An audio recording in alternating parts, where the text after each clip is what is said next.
Last time we were looking at biblical poetry.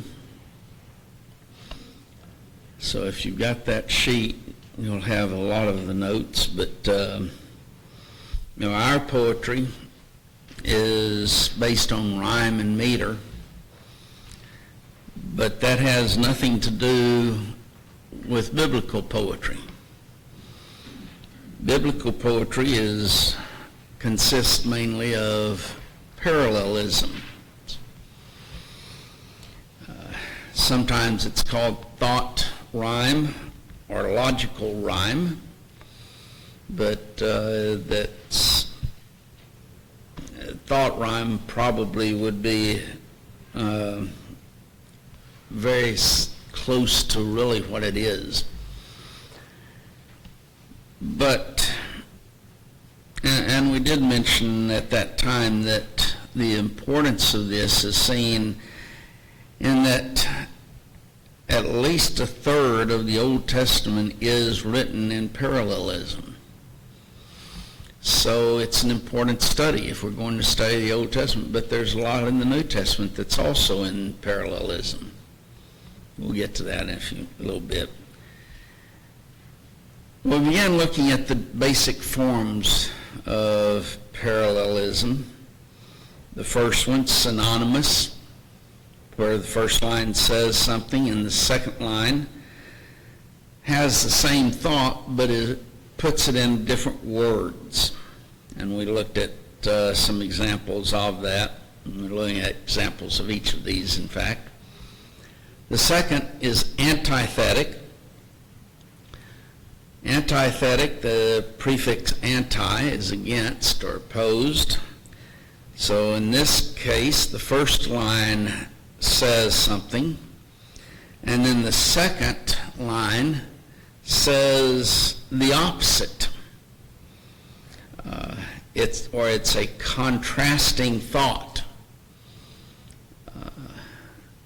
Just to give a word illustration, heaven, hell.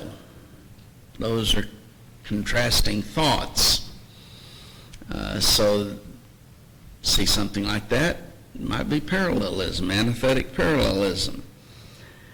And we mentioned that oftentimes one of them is stated in the positive terms, where the other is in negative terms. Then we looked at synthetic parallelism. And we mentioned that it's also called constructive parallelism, or sometimes compound parallelism, or even epithetic parallelism. In this type of parallelism, the first line is going to make a statement, and then the second line is going to advance the thought, or it gives additional information from the first line. So that brings us to where we ended, and that would be chiastic parallelism, also referred to as inverted parallelism. Now, I will admit that when we get to this parallelism, the other three are fairly simple, but I find this one extremely difficult. And I think you'll see why. You have two lines, sometimes more. We'll get to one of those, in fact. And each line has two phrases in it. The first line, or the order of the second line, is reversed from the order of the first line. Some describe this parallelism as ABBA parallelism.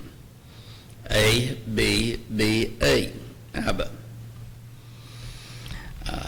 In this, as you can see on TV screen hopefully,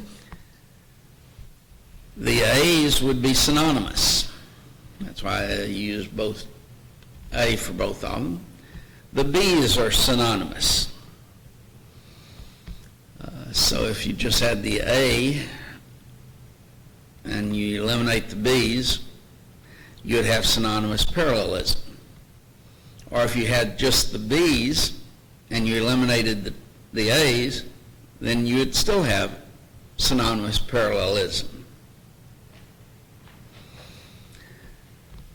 But when you have A, B, and then BA, again, the A's are synonymous, but the A and the B would be generally antithetic.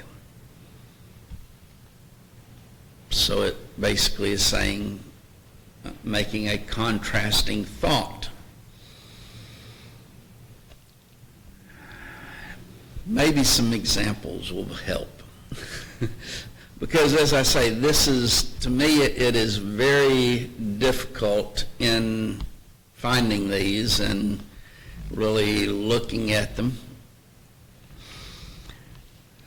Turn over to Psalm 91 and verse 14.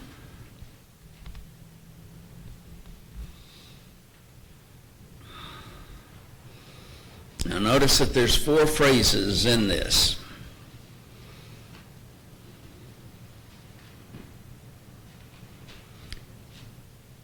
Because he has set his love upon me, therefore will I deliver him. I will set him on high, because he hath known my name. Okay, 4 phrases. The first phrase and the fourth phrase are synonymous. In other words, when we read, he has set his love upon me, it is synonymous with the last phrase, he hath known my name.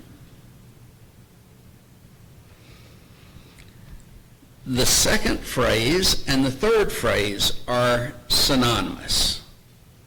When you look at will I, or therefore will I deliver him, and that's synonymous with I will set him on high. So you have a 1, 2, 3, 4, but it's 1, 2, 2, 1. Is this going to be on the test? This will definitely be on the test. And you'll have to know every little detail about this one.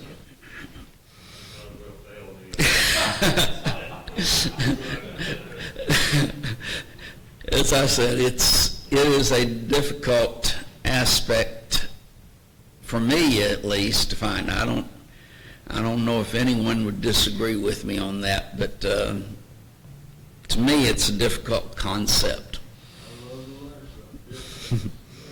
And this is sure different, isn't it? But is there one that has A, B, E, A, C? Not really. You wouldn't have the C. We'll get to one that has basically more than just the 2 phrases or the 4 phrases. I'll bring up one in a minute that has 6 phrases.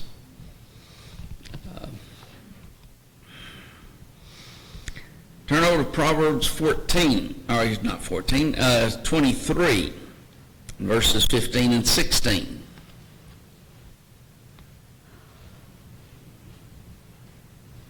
Proverbs 23, 15 and 16. Now then, this again basically has 4 phrases in the 2 verses. My son, if thine heart be wise, my heart shall rejoice, even mine. Yea, my reins shall rejoice when thy lips speak right things.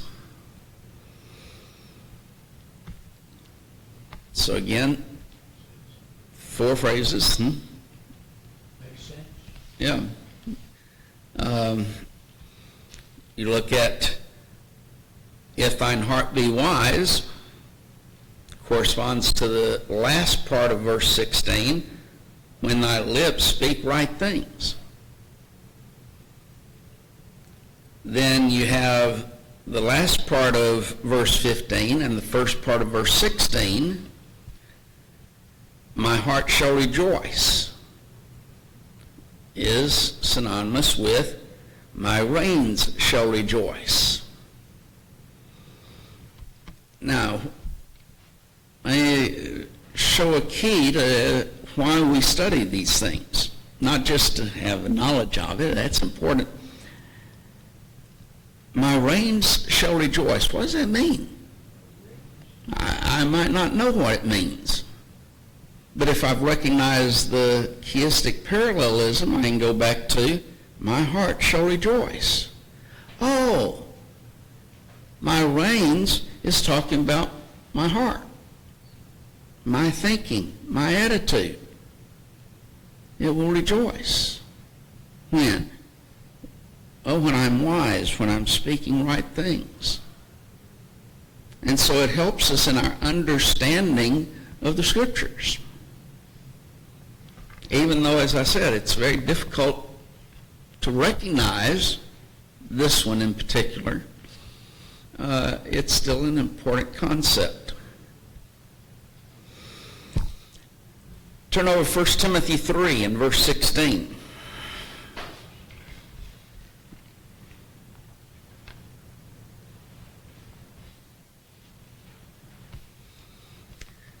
Here you have the 6 phrases. Without controversy, great is the mystery of godliness.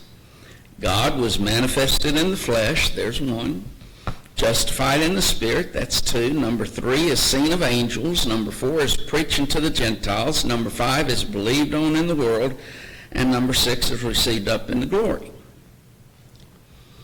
Now then, if putting on the chart, if we continued it, it would be A, B, B, A, B.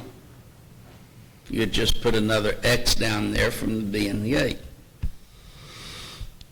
So, with that in mind, your first phrase, God was manifested in the flesh, corresponds to the third phrase.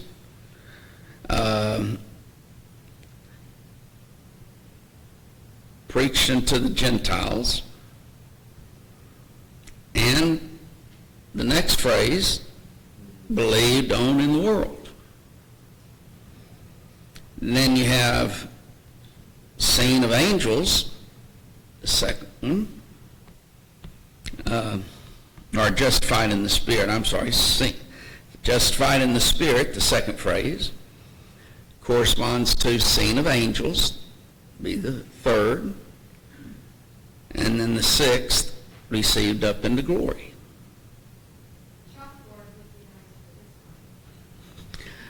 I started to put it on the screen, but I didn't want to give it too much help.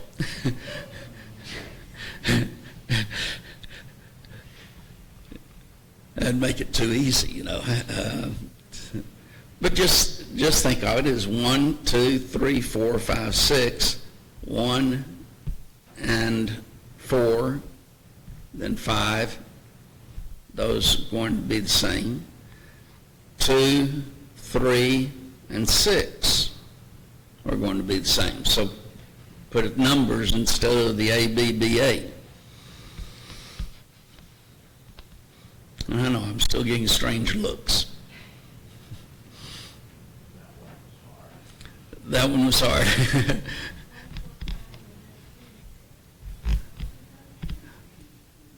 1, 4, 5, then 2, 3, 6. So just, if you wanted to put it down in those, instead of A, B, B, A, and then it'd be A, B again. Just use the numbers.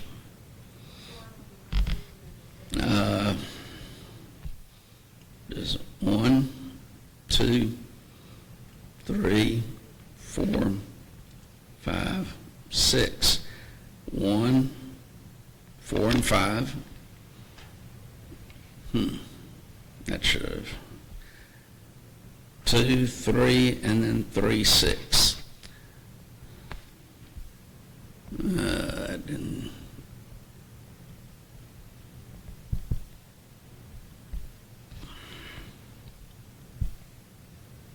There. 1, 2, 3, 4, 5, 6. You have two X's. Reason this is called chiistic is the Greek letter chi. It is represented by it looks like an X. So that's why the X is used here. It's chiistic.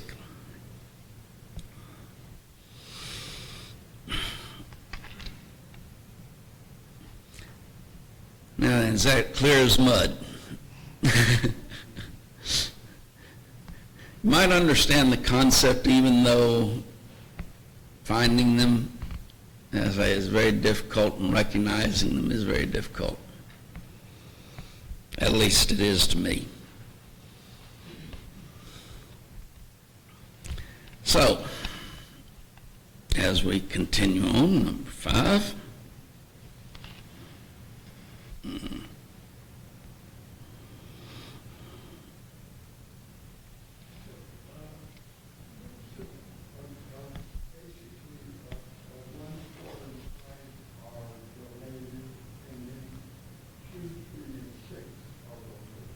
Right. 1, 4, and 5 are synonymous. 2, 3, and 6 would be synonymous. Then there's a contrast between the 1, 3, or 1, 4, and 5 and the 2, 3, and 6.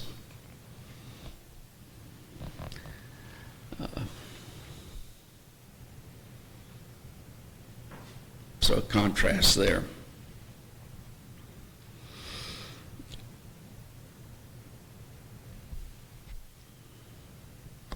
Number 5, then, or however it's numbered on your paper.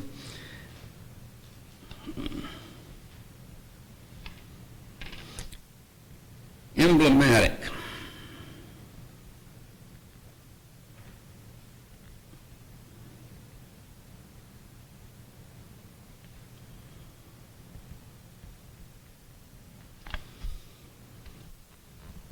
Basically, emblematic uses similes and metaphors to convey the thoughts.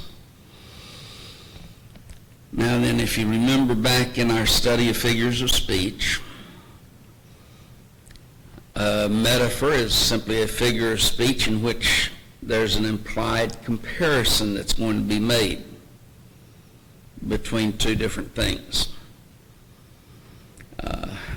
A simile basically is a metaphor that uses either the word as or like in the comparison. I think when we were going over that, we used Jesus' statement about Herod. Herod is, when he said, go tell that fox. That was a metaphor.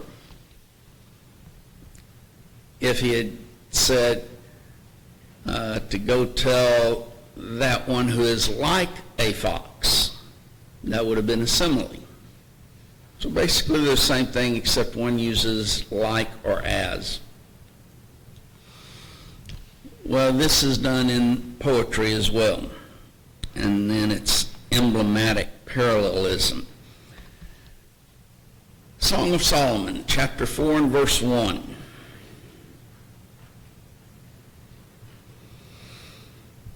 Solomon says, behold, thou art fair, my love. Behold, thou art fair. Thou hast dove's eyes within thy locks. Thy hair is as a flock of goats that appear from Mount Gilead.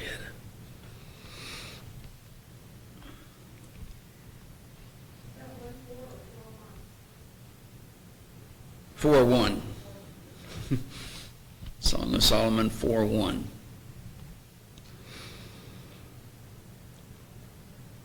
Thou hast dove's eyes within thy locks. That would be a metaphor that he's using of her eyes. Thy hair is as a flock of goats. That may not be too successful in our society, but back then it was very poetic and very lovely. Very lovely thought. I don't think too many wives today would appreciate the simile, though. Not this one, at least. Mm-hmm. Now, that means your hair feels like,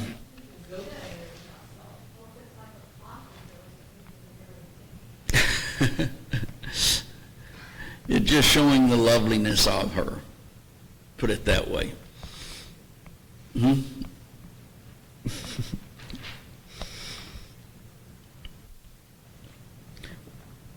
Let's go to Psalm 23 and verse 1 and leave that one behind.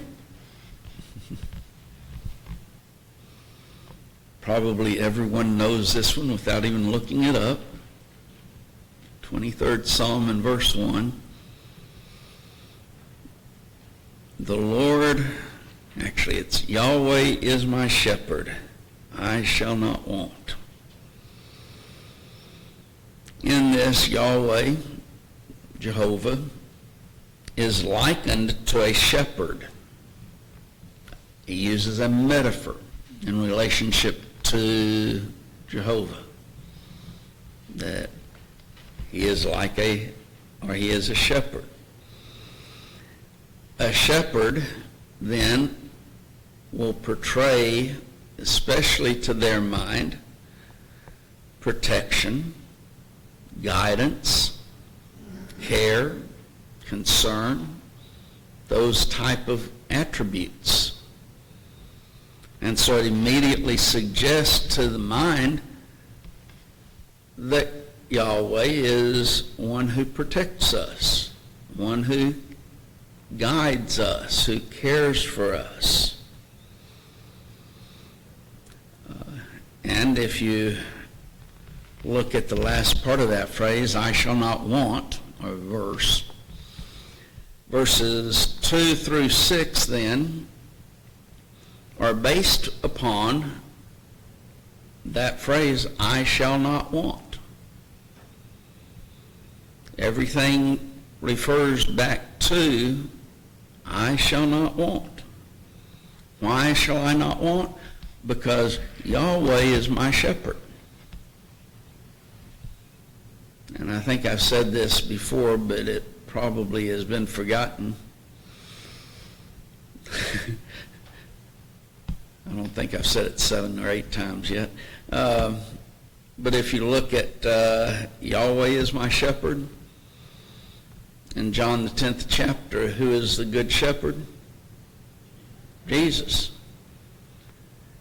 So when he says here, Yahweh is my shepherd, he's referring to Jesus as well. Now then, Yahweh, as the term God, is more of a family name that can refer to all three of the Godhead, or it can refer to one or the other within the Godhead. We generally ought to think of the entirety of the Godhead when we generally, in regards to this term Yahweh. But we are immediately, as we begin this psalm, introduced to an experience of assurance and a feel of comfort in the midst of danger. And if you think down a little bit, yea, though I walk through the valley of the shadow of death. What? I don't fear any evil. Why? Because I shall not want. Why shall I not want? Because God, Yahweh, is my shepherd. It's a beautiful psalm when you look at it like that. It gives great comfort. Well, let's try one more in Song of Solomon. This time chapter 2 and verse 9.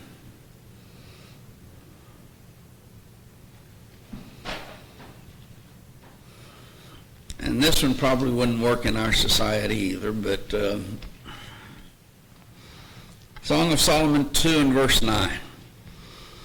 My beloved is like a roe or a young hart. Behold, he standeth behind our wall. He looketh forth at the windows, showing himself through the lattice. Her beloved. This time it's her speaking about Solomon.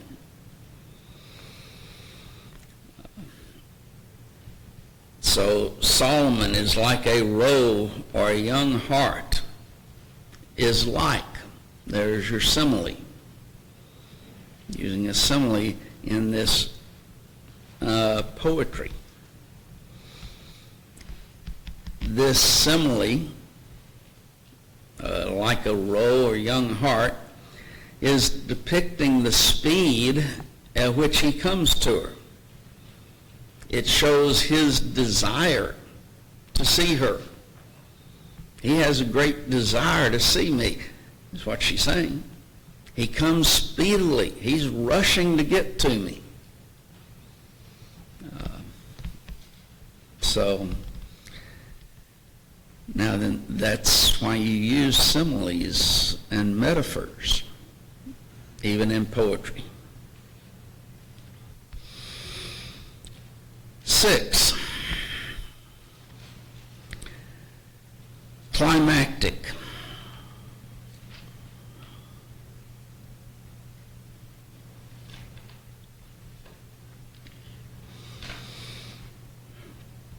Or it's also called gradation or stair-like, any of those terms. Here, the thought of the first line is completed in the second line. Have you ever been told something and then they don't tell all of it and you're left kind of hanging? Come on, what's the rest of it?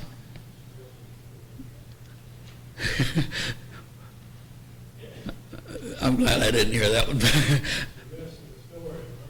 The rest of the story. Paul Harvey's Rest of the Story. Now, he was way before my time. Way before my time. Now, don't ask how I remembered him, though. But yeah, the rest of the story. That's what this is. So you have a line that says something, but you need the second part of it in order to complete it. A couple of examples. Psalm 29 and verse 1.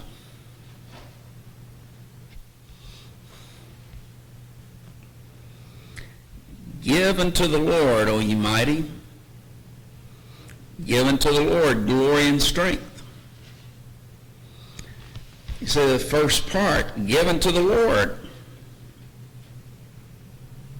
You're kind of looking and waiting and, okay, give unto the Lord what? And so there has to be the completion of the thought, which is give unto the Lord glory and strength. So he's repeated in this case, the given to the Lord. But you have that first phrase there, the given to the Lord, and you need the second part to complete the thought.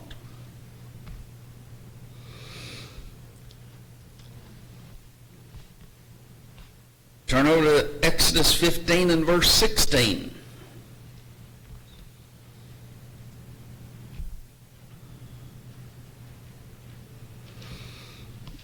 And really, we're going to do away with the first part of the verse and get the last part. But fear and dread shall fall upon them by thy greatness of thine arm. They shall be as steel as a stone. But now then, part that we're concerned with, till thy people pass over, O Lord. Okay, you need the second line to complete the thought. Till the people pass over, which thou hast purchased. So that second part, or that second line, is completing the thought that was begun in the first part. So till thy people pass over, O Lord. Till the people pass over which thou hast purchased.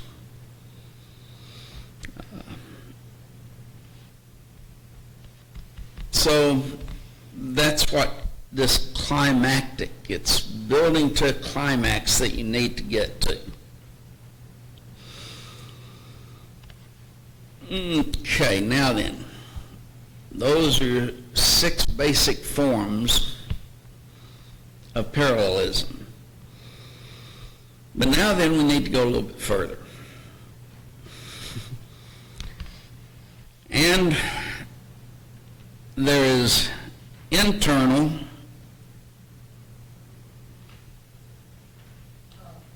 yes. What about number G? You wrote it again.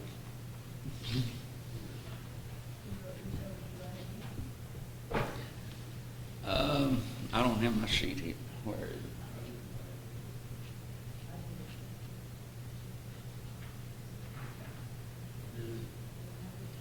But it looks like it's P-I-S-A-T-A-T-I-E parallelism. A couple of weeks ago, you told us you liked it, I don't remember that. Well, I couldn't make this work up, please. um,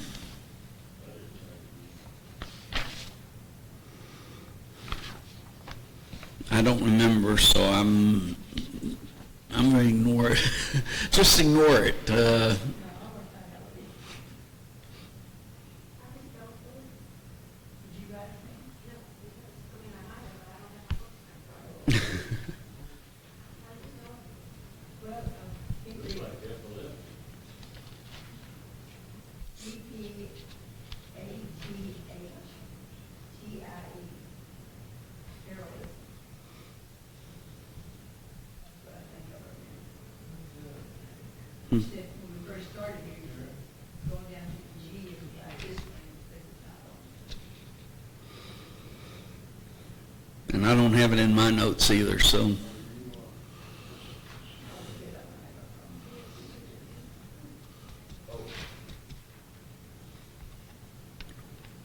We have internal or progressive.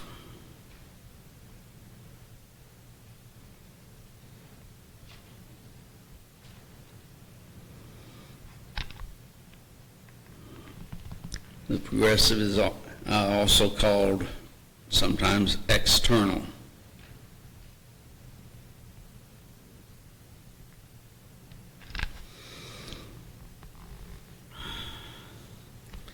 The internal is mainly what we've used or talked about, where there is only 2 lines. First line, for example, synonymous parallelism, first line, a second line. Antithetic, first line, second line says contrasting thought or opposite. So it's internal is when it only contains 2 lines and nothing more. Progressive or external is when you're dealing with more than 2 lines. 1 Timothy 3:16. There were 3 lines there, 6 sections, but 3 lines in effect. Now then, when you're dealing with progressive parallelism, it might be 3 lines, 4 lines, 5 lines. It might be a chapter. It might be 3 or 4 chapters. So it's not limited, that's what I'm saying. And we'll see that in some of the examples that we'll look at as well. But that's the difference. Now then, generally, when people deal with this, they don't include the internal or the progressive aspect of it. Technically, for example, when we looked at let's see. Come back. Psalm 15:1, who shall abide in thy temple? Who shall dwell in thy holy hill? If you were trying to be technical, it would be synonymous internal parallelism. Or you could put it as internal synonymous parallelism, either way. So that would be from a technical standpoint. Generally, people don't include the internal or the word progressive in that description of them. 1 Timothy 3:16 again would technically be synonymous progressive parallelism. Or you could turn again progressive synonymous parallelism, either way. So progressive or external type is more than 2 lines. Internal is 2 lines only. See, that part's simple enough.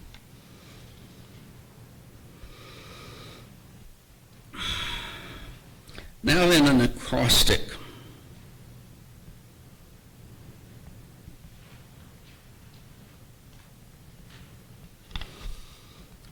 We all know what an acrostic is, don't we?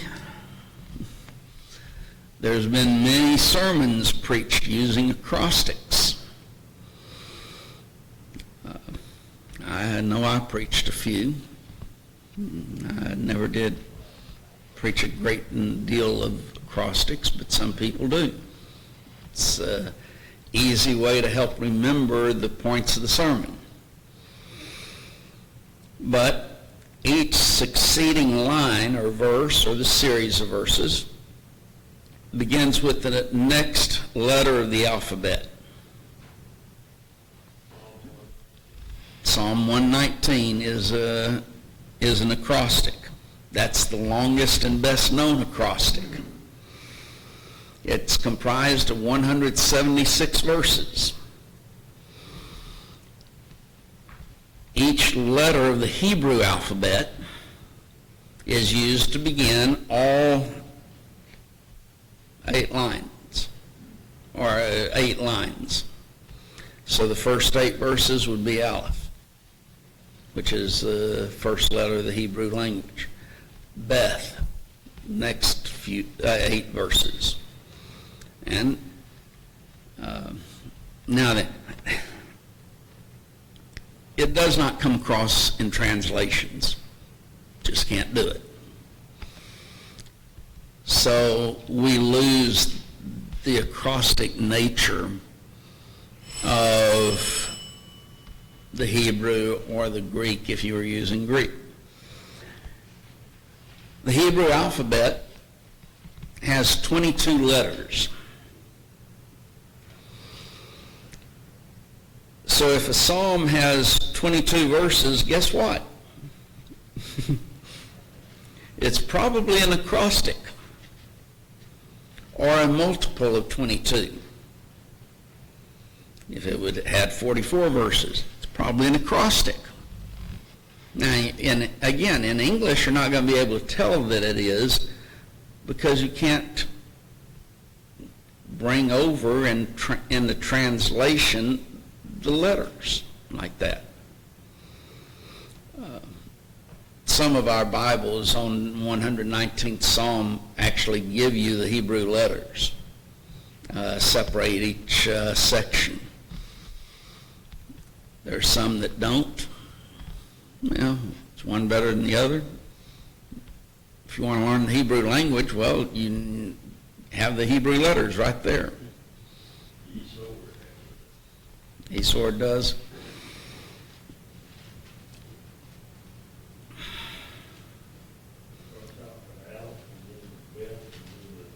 Gamil. All the way through the Hebrew alphabet. Some other acrostics. The Book of Lamentations is an acrostic.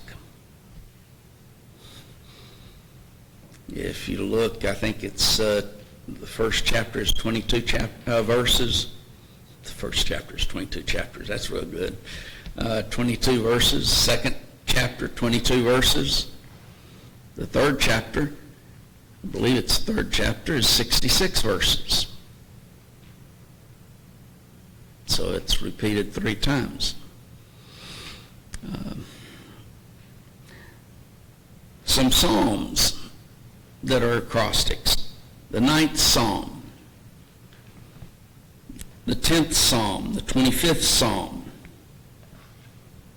the 34th, the 37th, 111, 112, 145. Let me just write these down real quick. 9, 10, 25, 34,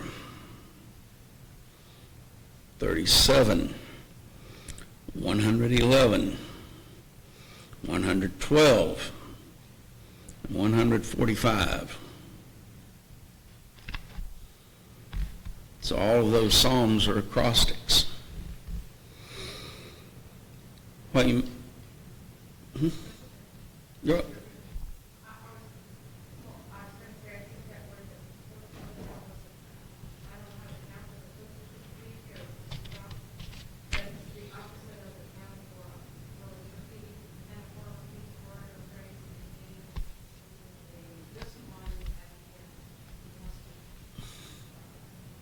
Okay.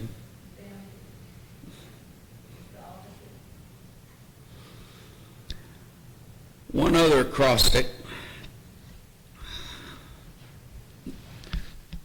in Proverbs 31 and verses 10 through verse 31. Anyone know what that's talking about? That's right, the virtuous woman. It is an acrostic.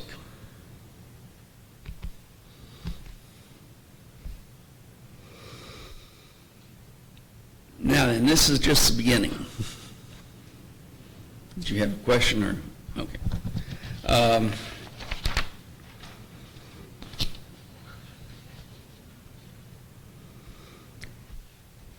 Next time, Lord willing, we want to look at a couple of other examples. The first psalm is a great illustration, but then John, in his writing in the New Testament, often writes in parallelistic form. And we'll talk about those, Lord willing, next week.